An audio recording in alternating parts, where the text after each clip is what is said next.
сүүлийн үед бол мэдээж Монголын санхүүгийн зах зээл финтек гэсэн ойлголт бол ялангуяа сүүлийн 10 жил бол маш эрчимтэй хөгжиж байгаа. Тэгэхээр энэ талбар дотроо B2C-гээс гадна B2B орчин бол бас их чухал тооцогддог болж байна л дээ. Тэгэхээр FundMe бол өөрөө B2B суурьтай гэж ойлгож байгаа. Тэгэхээр бас та өөрсдийн явуулдаг үндсэн үйл ажиллагаалаар бас товчхон тайлбар өгөхгүй.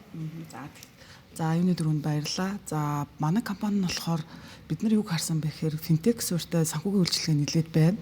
Гэхдээ энэ нөгөө байгууллагт зориулагдсан финтекийн үйлчилгээ маань өөрөө айгүй ховор. Ер нь бол Монголд анхудаа бид нар финтек суурьтай байгууллагуудын хоорондох богино хугацаат мөнгө хөрөнгийг зуучилдаг юм платформыг хөгжүүлээ явж байгаа. Ийм компани юм. Яа бид нар нөгөө финтек суурьтай байгаад байна гэхээр энэ өөрөө хэрэглэгчдэд буюу аж ахуйн нэгжүүдэд зөвхөн зориулсан гэдгээрээ веб суурьтай платформ хөгжүүлээд дээрэс нь хэрэглэхэд хялбар байх үүднээс цаг хугацаа хэмнэх үүднээс бид нар аж ахуйн нэгжүүдэд энэ цоо шин боломжийг олгож финтек суурьтай санхүүгийн үйлчилгээ гаргаж ирсэн маань энэ юм байгаамаа. Тэгэхээр богино хугацааны санхүүжилт ялангуяа одоо тухайлбал худалдаа үйлчилгээний салбар дээр бол эргэлтийн хөрөнгө гэдэг маань өөрөө маш чухал тооцогддог шүү дээ.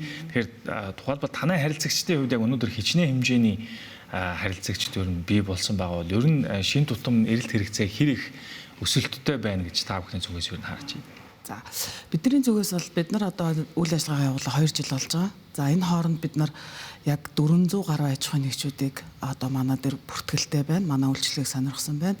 За үүнээс бол 1132 удаа бид нар зээл олголт хийж бусдад энэ богино хугацаат эргэлтийн хөрөнгө болон гинтийн санхүүгийн асуудлыг шийдэхэд тусалсан ийм үйлчлэгээр энэ үйлчлэгээр бол бид нар арай төлхөө одоо мөс ахлаа явж байгаа гэдгээрээ бол харилцагч мэдээллийг авцсан. Одоо бид нар бол 2000 руу одоо зээл олголтоо төхөөлөхтэй бусдад туслах энэ боломжийг олгох гэж байна. Нөгөө талдаа манай дээр бас их үрцгэрээ байршуулж ашиг орлого олох сонирхолтой аж ахуйн нэгжүүд бол нэлээдгүй байдаг болсон. Энэ өөрөө сарын хугацаанд байгаа богино хугацаат мөнгө өрөнгөө харилцах дансанд сул одоо байршуулж хүний өгөөж айгүй бага хүртэх боломж биш. Энэ бол манайхыг сонгоод богино хугацаанд өндөр өгөөч боломж олгож байгаа энэ цоошин санхүүгийн үйлчилгээ гэдгээрээ бид нарт бас итгэж мөнгө байршуулдаг аж ахуйн нэгжүүд манаас нэлээдгүй болцсон байгаа. Тэгэхээр хөрөнгөний удирдлага талдаа бол их чухал сонсогдож байна л да яалтчгүй. Тэгэхээр танай зүгээс яг санал болгодог үндсэн хувилбар гэх юм уу. Тэрэн тухайлбал одоо яг юу гэдэг юм. Тухайлбал хичнээн хувийн хүүтэйгээр ямар хугацаатаагаар ямар үндсэн нөхцөл нь юу нэгж явдаг. За манай компанийн хувьд болохоор бид нар 2 төрлийн бүтээгдэхүүн байгаа манад. Мэдээж нэг талаас мөнгө одоо хөрөнгөө байршуулж байгаа, нөгөө тал дээр зээл олгож байна. Энэ хооронд зохицуулдаг ерөөсө ганцхан үү гэдэг. Тэр нь 28 хоног дээр буюу нийтлэг ер нь манай дээр сарыг бид нар 28 буюу 7-7 хоногоор богино хугацаагаар одоо бүтээгдэхүүнээ үйлчлэгээ үзүүлдэг бол жигэнсэн дунджаар манай дээр дийлэнх нь нэг 28 хоног дээр мөнгөө байршуулж зээл авдаг юм онцлогтой. Тэгэхээр 28 хоног дээр бид нар ерөөсөө 2 хүн голтоо 1.4 гэдэг хүүгийн өгөөж хүртнэ гэсэн үг. Та жишээлбэл өнөөдөр манад 100 сая төгрөг 28 хоногийн хугацаатай байршуулахад та манахаас сая 400 мянган төгрөгийн хүүгийн орлого олох боломжтой тий. Энэ маань өөрөө аж ахуйн нэгжүүдийнхаа тодорхой хэмжээний зардлуудыг бууруулж өгч чаддаг. Мэдээж тодорхой цалингийн зардал нь урсгал зардал нь тий. Зүгээр тэр харилцах дансан дэжснээс сарын хугацаанд манайхаар одоо хүүгээ өгөөж хүртснээрээ зардлаа хэмнэх боломжтой. Энэ боломжийг олгож байгаа тий. Одоо ингээ 2 жилийн хугацаанд 5 сая байгуулагдаад ингээ эрчимтэй ажиллаж байгаа энэ цаг хугацаанд эргээд харилцагчдын дүн шинжилгээ талаас нь харах юм бол ер нь эрэлт хэрэгцээ хэр өндөр сүүлийн үед ер нь өсөн нэмэгдэж байгаа шиг байна. Нөгөөдөөр яг байгууллагын хувьд ер нь энэ талын хэрэгцээ хэр их байх шиг харагдаж байна. За мэдээж нөгөө аж ахуйн нэгжүүд маань одоо хөрөнгө оруулалт талдаа харах юм бол аж ахуйн нэгжүүд маань дийлэнхтэй богино хугацаанд мөнгө өрөнгө харилцах дансан дээрээ байлгадаг тийм. Энэ мөнгнөөс өгөөж хүртэх боломжийг бид нар бол олгох чинь нэг талдаа. Нөгөө талдаа аж ахуйн нэгжүүд маань хэрэгцээ угаасаа байдаг. Гинтийн хэрэгцээ үүсэж байна. Өнөөдөр бид нар нөгөө татаа авалт хийх бараа гайл дээр гинт ороод ирдэг. Эсвэл нөгөө авлага орж ирэх хэрэгтэй байсан. Нөгөө мөнгө нь орж ирэхгүй болохоор бид нар нөгөө төлбөрөө төлж чадахгүй болдог шүү дээ тийм. Одоо цалин тавьд юм уу эсвэл зээлийн төлбөр төлд юм уу. Тэгэхээр энэ үе дээр манайхыг сонгох айгуу чухал одоо хэрэгцээтэй байгаа. Хэрэгцээ бол маш өндөр одоо илэрхийлж байгаа хэрэгцээнүүд айгүйх орж ирж байгаа. Гэхдээ биднэрт нэг асуудал байгаа нь юу вэ гэхээр одоо манай аж ахуйн нэгжүүд маань санхүүгийн хувьд богино хугацаанд мөнгө урсгал дээрээ жоохон тааруу байгаад байгаа нэг асуудал байгаа байхгүй. Тэгэхээр аж ахуйн нэгжүүдтэй бид нэг юм богино хугацааны мөнгө урсгал дээрээ сайжруулалт хийгээч, жоохон хариуцлагатай байгаа чи хариуцлагын тогтолцоо айгүй. Хараа гэдэг нь менежментийн талд хийж байгаа. Менежментийн тал дээр бас асуудалтай, засаглал дээр асуудалтай, төлбөрөө одоо банкныхаа зээлийг 1-2 хоногоор хойшлуулцдаг тий. Тэгэхээр энэ үр айгүй асуудалтай болдог. Татварын үр төлбөртэй байна гэдэг бас асуудалтай. Гэтэл одоо татварын үр төлбөрийг бол заавал төлөх ёстой байгаад байгаа шүү дээ тий хуулиараа. Тэгэхээр бидний хувьд бол энэ компани засаглал болон менежментийг бас нэлээдгүй харж байгаа. Энэ дээр манай шаардлагыг хангах аж ахуйн нэгжүүд маань одоогор бас тийм хангалттай байж чадахгүй. Гэтэ манай үйлчлэгийг авъя гэсэн хэрэгцээ бол байгаад байдаг. Манай шаардлага жоохон нэг талтаа өндөр байдаг. Тэгэхээр бид нар нөх хүний мөнгийг авч зуучилж байгаа гэдэг үднээс бид нар мэдээж бас шаардлага маш өндөр тавихгүй бол энэ өөрөө буцаад биднэрт маш том эрсдлийг дагуулж байгаа. Ийм л үйлчлэг байна. Тэгвэл саний өгж байгаа мэдээлэлээс харахад бол мэдээж бас харилцагч үйлчлүүлэгчдийн хувьд бол ялангуяа тэр санхүүгийн тодорхой хэмжээний бас ийм мэдлэг байх буюу тэр боловсролыг бас шаардж эхэлж гин гэсэн нэг үнцгэл харагдаж байна л да. Тухайлбал менежментийн хувьд ч гэдэг юм тий. Мөнгө байршуулах талаас нь бодоход нөгөө зээлдэгчдийн хувьд тухайлбал яг энэ төрлийн шинэ үйлчлэгэн дээр хэр зэрэг одоо дасан зогсож эргээд хариуцлагын тал дээр гэсэн одоо ямар өнцгүүдээр нь илүү тод харагдаж байгаа шиг байна. За зээлдэгчийн хувьд бол бидний хувьд яг одоогор 1132 удаа зээл болгоцсон гэж байна шүү дээ. За энэ дээр бол мэдээж хугацаа төрсэн зээлдэгч бол одоогор байхгүй. Хариуцлагын хувьд маш сайн зээлээ төлж байна. Богино хугацаанд мөнгө урсгалаа удирдах сурж байна. Шинээр одоо бидний хувьд нөгөө түр хаалга наагдсан гэж ярьд юм л да. Бид нар гүйцэд бол хаалгаагаагүй. Түр хаалгаацсан жоохон заагтай байгаа тэр харилцагч маань богино хугацаанд мөнгө урсгалаа сайжруулад эргээд манад ирэх боломжийг олгож байгаа. Гэхдээ эргэж ирэхдээ тэд нар маань тодорхой хэмжээний мэдлэгтэй болоод ирж байгаа. Буцаахад бид нар за танай компани дээр энэ мөнгө урсгалж ингэж сайжрах хэрэгтэй байна. Энэ засаглалч гэхээр байна.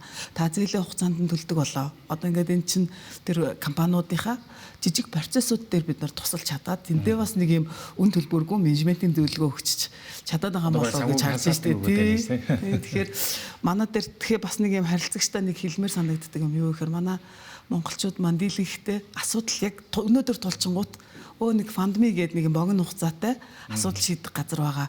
Ишигээ гэс өсөлтөө өгье.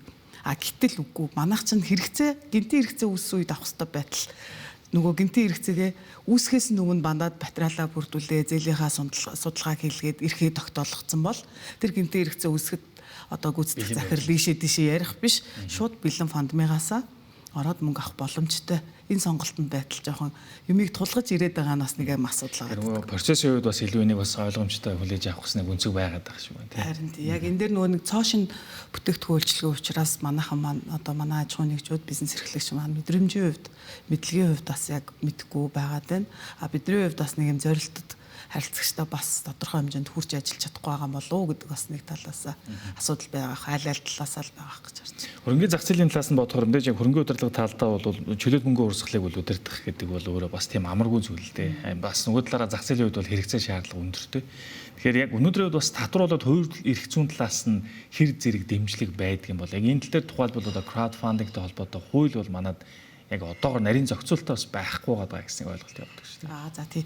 Бидний хувьд яг энэ нөгөө Монголд анх удаа аж ахуйн нэгжүүдийн хооронд B2B хийгээд нь шүү дээ. Тэгэхээр энэ маань одоогор манай Монгол улсад хууль байхгүй нэлээдгүй одоо хугацааг өнгөрүүлж байна. Бид нар 2 жилийн хугацаанд байгаа. Гэхдээ энэ дээр бол мэдээ санхүүгийн зохицуулах хорооны сэндбоксын орчинд бид нар үйл ажиллагаа явуулж байгаа.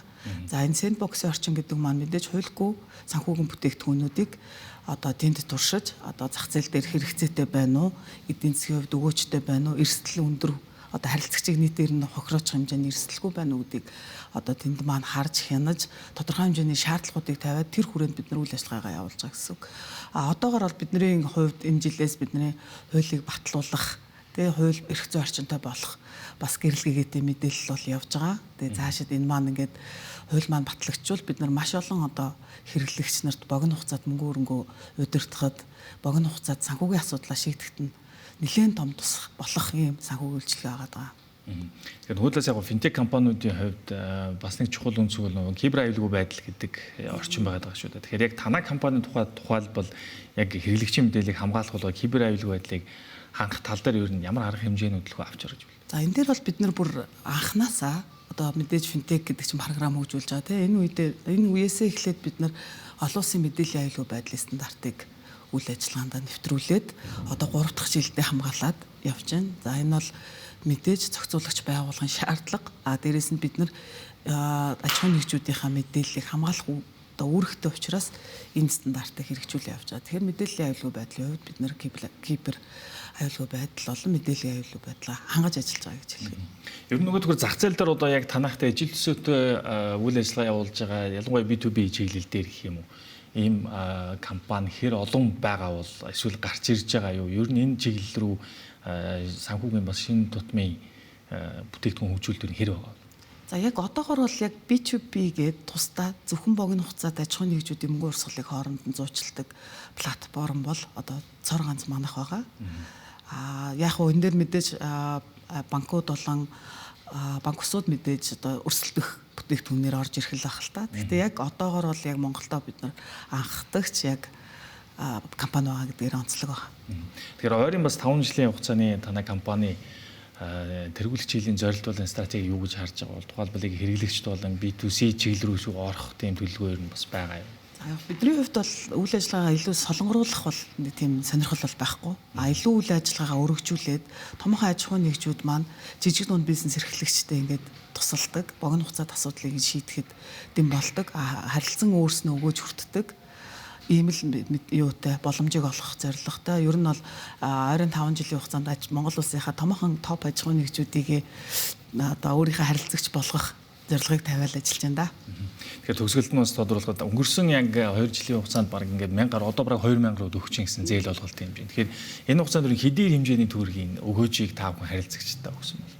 За бид нар ер нь бол яг өгөөж гэхээс илүү бусдад одоо зээл олгосон хэлбэрээр ярьвал илүү одоо ойлгомжтой байх болов уу гэж бодож байна. Яагаад тэгэхээр санхүүгийн зах зээл дээр зээлийн эрэлт мөнхөд өндөр байдаг те их усэр мөнхөд дутагдaltaй байдаг. За тэгэхээр бидний хувьд бол одоо 200 гаруй тэрбум төгрөгийн зээл олголтыг бусдад ингээд шийдэж өгч тусалсан байна. Энэ маань өөрөө өгөөжийн хувьд аваад үзэх юм бол бид нар зээл олголт маань сардаа 1.4% хүүтэй. Дээр зээл олголтын шимтгэлээр бид нар мэдээж бизнес хийж байгаа хүмүүс те тодорхой хэмжээний ашиг олох хэвээр. Тэр маань өөрөө зээл олголтын шимтгэлээр олж байгаа.